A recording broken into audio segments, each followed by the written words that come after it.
Panalangin. Ama naming Diyos na makapangyarihan sa lahat, patnubayan niyo po ang nanunood sa oras ito sa pakikinig ng mga salita po ninyo na kanyang mapag-aaralan.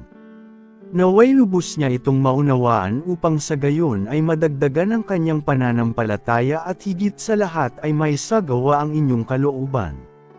Ito ang aming panalangin sa pangalan ng Panginoong Hesus.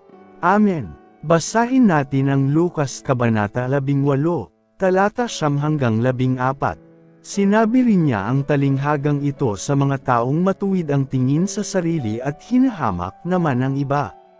May dalawang lalaking pumasok sa templo upang manalangin, ang isa ay parisiyo at ang isa ay maniningil ng buwis.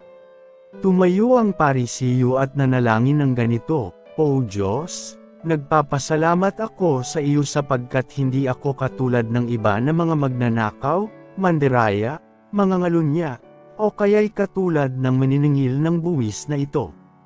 2 beses akong nag-aayuno sa isang linggo at nagbibigay rin ako ng 10 bahagi mula sa lahat ng aking kinikita."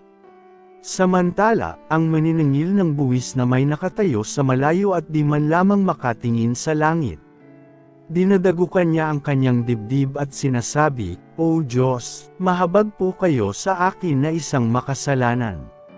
Sinasabi ko sa inyo, ang lalaking ito'y umuwing matuwid sa harapan ng Diyos, at hindi ang parisiyo. Sapagkat ang sinumang nagmamataas ay ibababa at ang nagpapakababa ay itataas. Ang mga taong pumapasok sa simbahan o bahay-sambahan para sumamba at magdasal ay magkakaiba ang katayuan sa buhay. May politiko, negosyante, artista, tindera o tindero, driver, janitor, at kung ano-ano pang klaseng propesyon na kinabibilangan ng isang tao. Sa talinghaga ni Jesus na ating binasa ay may dalawang magkaibang tao ang pumasok sa templo para manalangin, isang parisiyo at isang maniningil ng buwis.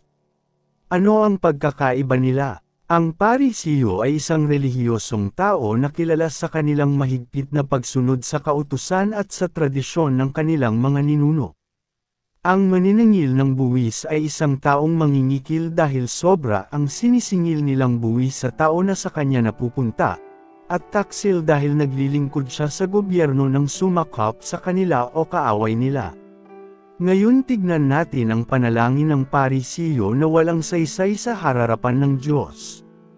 Una, nagpapasalamat siya sa Diyos dahil hindi siya katulad sa ibang tao na mababa ang tingin niya sa kanila.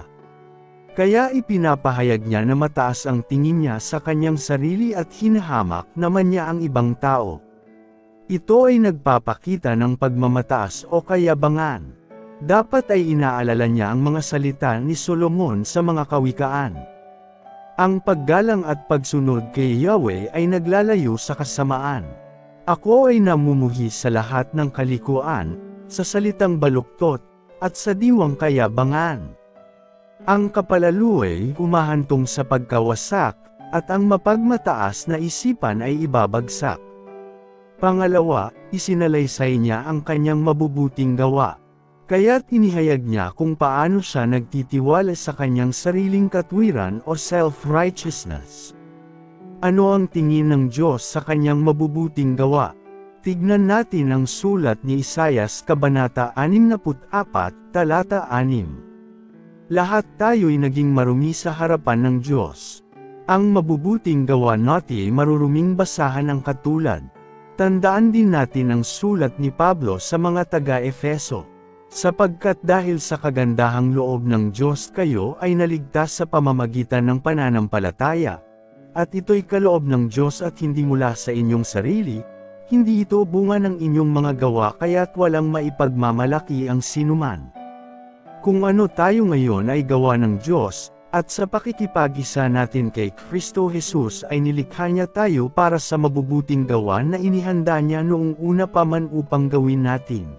Walang napala ang parisiyo sa kanyang pagpunta sa templo dahil walang saysay ang kanyang panalangin habang ang maniningil ng buwis ay umuwing pinatawad ng Diyos dahil siya ay nagpakumbaba sa harapan ng Diyos.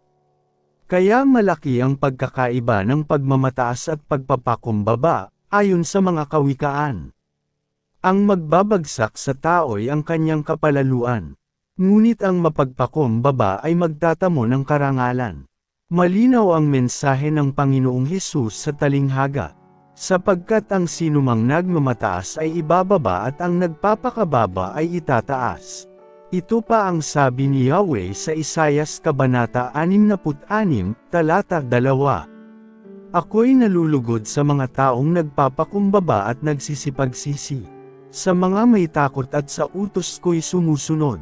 Lahat ng tao ay nangangailangan ng kapatawaran sapagkat ang sabi sa Roma Kabanata 3, talata 23, sapagkat ang lahat ay nagkasala, at walang sinumang nakaabot sa kaluwalhatian ng Diyos. Marami pa ring tao ay katulad ng Parisiyo, mga taong relihiyoso pero masasama ang pag-uugali at iniisip na sila'y kalugod-lugod pa rin sa Diyos dahil sa kanilang ginagawang paglilingkod sa simbahan. Ang hindi nila alam ay ang Diyos ay tumitingin sa puso ng tao at hindi sa panlabas na anyo. Kaya manalangin tayo katulad ni David. Ako'y kaawaan, o mahal kong Diyos. Sang-ayon sa iyong kagandahang loob. Mga kasalanan ko'y iyong pawiin. Ayon din sa iyong pag-ibig sa akin. Linisin mo sana ang aking karumhan. At patawarin mo ang aking kasalanan. Mga pagkakasala ko'y kinikilala. Di ko malilimutan, laging alaala. Sa iyo lang ako nagkasalang tunay. At ang ginawa ko'y di mo kinalugdan. Kaya may katwiran ka na ako'y hatulan. Marapat na ako'y iyong parusahan. Ako'y masama na buhat ng isilang. Makasalanan na nang ako'y iluwal.